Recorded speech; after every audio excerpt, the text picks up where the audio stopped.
Alrighty guys, now I know this isn't the screen you've been seeing me start off with, but I just wanted you to see the picture of the status chart because I did go over the whole super effectiveness, and generally not very effective is the flip side, and there's some others included, so I'm just going to show you the chart. Don't really need to feel like I need to go over the same thing backwards, but what I am going to go over is the resistance, so that is completely different from resistance and super effectiveness, and I will be right back because can't really split the picture and me talking at the same time on camera, so yeah, I'm going to be right back. Enjoy my intermission sign, and I will see you guys in a few seconds, or one, or whatever. Hello guys, thanks for sticking through my little intermission there. Hope you continue watching my series, and we're going to talk about, well, ineffective move typing now.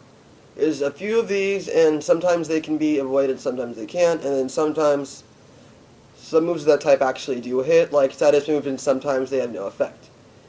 That may sound confusing and contradictory to the title, but I will explain it later. So, the first off is the type with the most advantage is Ghost type. It cannot be affected by normal, nor can it be affected by fighting. Now, there is a balance to this, though, because Ghost types can also not affect normal types, so that kind of evens out the whole ghost normal situation. It's kind of, I don't get the whole, well, ghost normal thing, but the fighting ghost thing is obvious because you can't hurt a ghost generally, but a ghost can hurt you. And a lot of these are completely obvious, but some of them are just, I don't even know.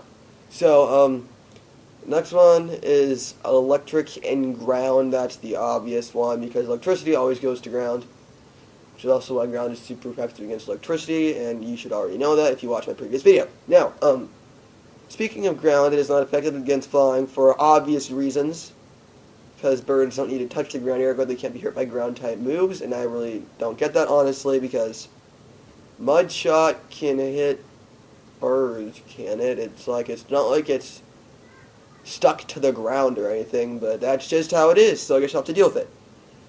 And then there is the whole poison and steel situation, whereas it's basically the equivalent of acid not being able to eat through glass, I think, because you can't really poison a steel type. It's made of metal. It just doesn't make any sense. It just doesn't make any sense. And then the only other one I could think of, I'm just going to check something on the ground a little bit, and you can probably tell it's the book, just making sure I didn't forget anything.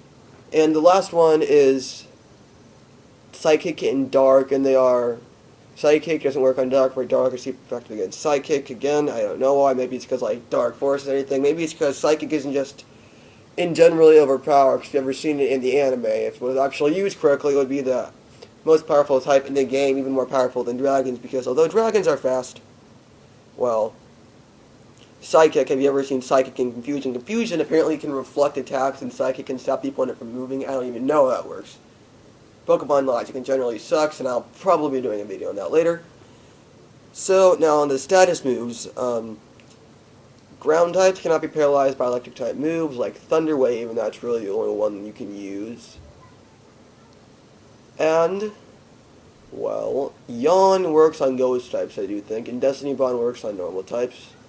I don't know why that works. It's just happened before. I had somebody yawn my Gengar, and I wasn't very happy about that. So, and Toxic and Toxic Spikes don't affect Steel.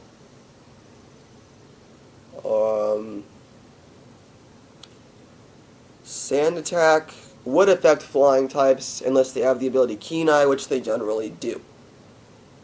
And that is really all to talk about for status typing.